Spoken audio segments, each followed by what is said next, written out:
এখন এই মুহূর্তে ডক্টর ইউনূসকে অগ্নি পরীক্ষা দিতে হবে যে তিনি তার রাইট হ্যান্ড কি ছাঁটাই করে ফেলবেন। আপনি ডক্টর ইউনূস নিতে হবে, দায়িত্ব ছেড়ে দাও 1 ঘন্টার সময়। এদিকে আজ রাতেই ডক্টর ইউনূসের পদত্যাগের বিষয়ে নতুন তথ্য আসে। কঠিন তুপের মুখে আছেন ডক্টর ইউনূস, জনগণ ভয়াবহ অবস্থান নিয়েছে। আন্তর্জাতিক চাপও এখন বাংলাদেশে আসে। সবকিছুই দেখানো হবে এই সম্পূর্ণ প্রতিবেদনে। ডক্টর মোহাম্মদ ইউনূস তিনি আবার নাটক শুরু করেছেন, নতুন নাটক।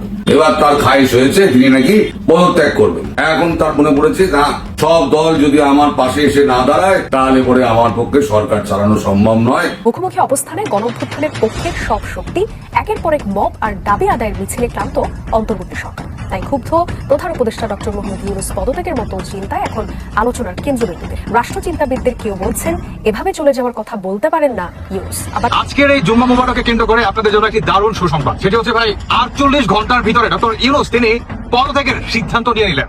কিন্তু তার এই পদত্যাগের সিদ্ধান্তকে কেন্দ্র করে বর্তমান আমাদের বাংলাদেশের অন্তর্বর্তীকালে সরকারের ভিতরে শুরু হয়ে গেছে আপনার নানান জল্পনা কল্পনা। কেন? তাকে আটকানোর জন্য। ডক্টর ইউনূস পদত্যাগ করতে চাইছেন। গতকাল দিনভর এই আলোচনা চলেছে। প্রথম অসমর্থিত সূত্রে এই খবরটা এসছে, পরবর্তীতে জনাব নাহিদ ইসলাম এনসিপির আহ্বায়ক আমাদেরকে এটা জানিয়েছেন অন রেকর্ড একটা পোর্টালের সাথে। আসসালামু আলাইকুম দর্শক, ইতিমধ্যে আমরা দেখতে পাচ্ছি ডক্টর ইউনূসের পদত্যাগের বিষয় নিয়ে গত 2 দিন যাবৎ অনেক গুঞ্জন উঠেছে এবং আজ রাতেও কিন্তু অনেক ঘটনা ঘটে।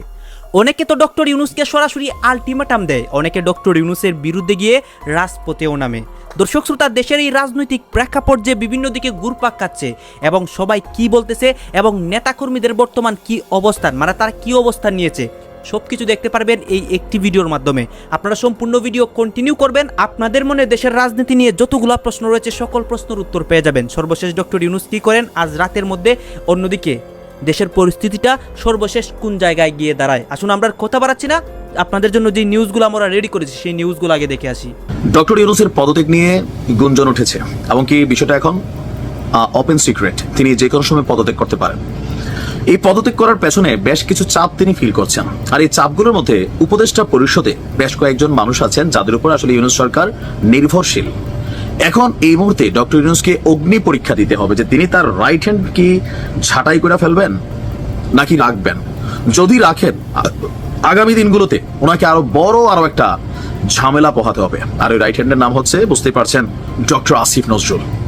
আওয়ামী লীগের চক্ষুশুল সর্বোচ্চ লেভেলে, বিএনপিরও এই মুহূর্তে চক্ষুশুল, আর এনসিপির আরো চক্ষুশুল হয়ে গেল 4 দিন আগে যে সার্জিস হাসনাতদেরকে মুক্ত করার জন্য জুলাই আগস্টের সেই দিনগুলোতে শিক্ষকদের মধ্যে যিনি রাজপথে নেমেছিলেন, নেতৃত্ব দিয়েছিলেন, সেই আসিফ নজরুলকে নিয়ে আজকে সার্জিসরা কথা বলছে। কেন কথা বলছে? কারণ আসিফ নজরুল অনেক ধরনের কিছুতে জড়িত হয়ে গেছেন। আর আসিফ নজরুলের পিছনে অনলাইন কিং পিনাকি দা এবং সাংবাদিক ইলিয়াস কনক সারোয়ার, তারা তো আছেই। আর কেউ কেউ বলে থাকে যে তাদের তান্ত্রিক গুরু হচ্ছেন পিনাকিদা, এই এনসিপি দলটা সার্জিসদের। এই উত্তেজনার মধ্যেই জাতীয় নাগরিক পার্টির দ্য ব্লুটুথ বয় সার্জিস বলছেন, হাসিনার নির্দেশে এতগুলো মানুষ খুন হলো, এতগুলো মানুষের রক্ত ঝরলো, 9 মাসে একটা বিচার কার্য সম্পন্ন হয় না, একটা খুনের বিচার হয় না। এই দায় আইন উপদেষ্টা হিসাবে আসিফ নজরুল স্যার কি এড়াতে পারেন? তাহলে কি আমাদের এখন তার পদত্যাগ চাওয়া উচিত নয়? প্রশ্নবোধক চিহ্ন দিয়েছেন যে এখন কি তার পদত্যাগ চাওয়া উচিত নয়। আরো কত অভিযোগ আনছে। তাহলে তো সাংবাদিক ইলিয়াসের কথা সত্য যে টাকার রাজনৈতিক দলের সুপারিশে অনেক হত্যাকারী আওয়ামী লীগারের জামিন হয়ে যায়। টাকার রাজনৈতিক সুপারিশ নাই বলে আওয়ামী আমলে জুলুমের শিকার অনেক মজলুমের জামিন হয় না। শব্দ কত সুন্দর, মানে যে আগাগোড়া ইসলাম ঢাইলা দিচ্ছে যে জুলুমের শিকার অনেক মজলুমের জামিন হয় না। শাপলা হত্যাকাণ্ডে হেফাজতের উপরে চাপানো মিথ্যা মামলায় অনেক মজলুল আলেম এখনো আদালতের চক্কর কাটেন, একদম অনুভূতিতে গুতা দিছে। আমাদের আলমরা হচ্ছে অনেক ধরনের বোকা টাইপের একটা ক্যারেক্টার। ওনাদেরকে হালকা কেউ একটু মাথায় হাত পুষলে মনে করে ঘরের লোক। যখন শাপলা চত্বরে এই ঘটনা হয়েছে, সার্জিস তুমি কিন্তু ছাত্রলীগ ছিলা। আচ্ছা, যাই হোক, কারাগারে বন্দী থাকেন, অথচ এমন অনেক দাগী আসামি বিগত কয়েক মাসে জামিন পেয়েছে যারা বিএনপির সঙ্গে সংযুক্ত হলেও বিএনপির সময় তাদের কৃতকর্ম ও অপরাধের জন্য জেলে গিয়েছেন। এগুলো কিভাবে হয়? কার সুপারিশে হয়? কোন আইনজীবী এবং বিচারকের প্রত্যক্ষ মদতে হয়? বাংলাদেশের উপদেষ্টা প্রধান ডক্টর মোহাম্মদ ইউনূস তিনি আবার নাটক শুরু করেছেন, নতুন নাটক। এবার তার খাইশ হয়েছে, তিনি নাকি পদত্যাগ করবেন। এখন তার মনে পড়েছে না, সব দল যদি আমার পাশে এসে না দাঁড়ায় তাহলে পরে আমার পক্ষে সরকার চালানো সম্ভব নয়। এতদিন পর্যন্ত কোনো দলের কথা তার মনে পড়েনি। এখন যখন বিপদে পড়েছে, যখন দেখছেন চারদিক দিয়ে তার দিকে সমস্ত তীর ঘুরে আসছে, তখন তিনি বলে দিয়েছেন আমার পক্ষে আর সম্ভব নয়, আমি পদত্যাগ করব। আপনাদের দেশে একটা ভালো কথা আছে, নাটক কম করো প্রিয়। তা এখনো সেই নাটক কিন্তু চলে যাচ্ছে। আপনারা সবাই বলছেন নাটক ফাটক করছে, আর লোকটা সত্যিও তো বলতে পারে। আপনারা এই যে বলে যাচ্ছেন নাটক করছে, সত্যি কথা তো বলতে পারে। তা আপনারা বিশ্বাস করছেন না কেন? আমার এটা নিয়ে কিন্তু বড় অভিযোগ রয়েছে আপনাদের প্রতি। তো এখন আমি আছি এই দেশে, তার আপনি আছেন ওই দেশে। আপনার দেশের মানুষের রাত্রিবেলাতে সারাদিন আমায় ফোন টোন করে আমার বিরক্ত করে। আরে ভাবুন, আমি আছি এই দেশে, আমি কি করে ওই দেশের খবর রাখবো এত? কিন্তু তারা মনে করে আমার কাছে বোধহয় সব খবর আছে, তারা জানতে চায়। এবার আপনার জন্য আমার ঘুম হারাম হয়ে গেছে। মানুষকে বোকা বানিয়ে আপনি তো ক্ষমতায় এসেছিলেন, আপনার যিনি প্রভুরা ওখানে রয়েছেন সে প্রভুদের তো গদি ফদি উল্টে গেছে, আপনার গলায় বগলেস পরিয়ে রেখে দিয়েছিল। এখন তো আপনার তো মাথার ওপর থেকে ছাতা চলে গেছে, বলে আপনি এখন হয়ে গেছেন একলা। এখন আপনার যে সাঙ্গ পাঙ্গ যারা রয়েছে সেটা মানে যত চোখ গুলো, এই গুলো এখন আপনাকে মানানোর জন্য আপনার যমুনাতে গিয়ে রাতভর মিটিং করছে, আপনার মান ভাঙানোর চেষ্টা করছে। মান ভাঙানো না, আপনার ভয় ভাঙানোর চেষ্টা করছে। আসলে তো আপনি তো ভয়, আপনার শিরদাঁড়া দিয়ে এখন রক্ত স্রোত বইছে, ইমেল সাপের মতো রক্ত। তার উপর আবার কি গতকালকে আবার নরেন্দ্র মোদী বলেছেন না যে এখন আমার দেহে রক্ত বয় না, বরং সিঁদুর বয়। বাবুর কি কথা! এখন এই নরেন্দ্র মোদী যদি আপনাকে না ছাড়েন তাহলে পরে আপনার কি অবস্থা হবে?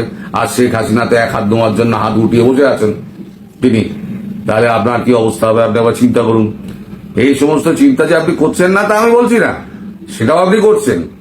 আপনি যে দেশের জন্য কিছু করেননি, শুধু আখের গুছিয়েছেন আপনার নিজের জন্য, আপনার আগামী 14 প্রজন্ম যাতে বসে খায় তার জন্য আখের জায়গা গোছানো সবই আপনি গুছিয়ে নিয়েছেন।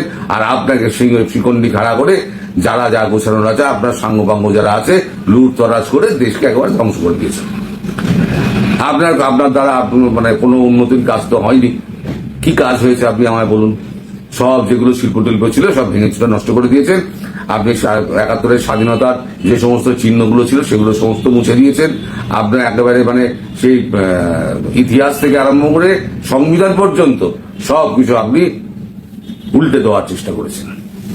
একটা দেশকে 12টা বাজানোর জন্য যা যা করার দরকার আপনি আপনার প্রভুদের আজ্ঞায় আপনি দেশটার জন্য তাই করে দিয়েছেন। দেশটাকে বিক্রি করার জন্য সব করে দিয়েছেন। আপনার যা গোছানো তো আপনি গুছিয়ে নিয়েছেন। এখন আপনার বোধোদয় হয়েছে যে সব দেশের যদি সঙ্গে না থাকে তাহলে পরে আপনার পক্ষে সরকার চালানো সম্ভব হচ্ছে না। এখন আপনার প্রতি সাধারণ মানুষের যে ক্ষোভ সেটা তো প্রকাশ্যে আসছে। আপনি যমুনার ভেতরে থাকলে কি হবে?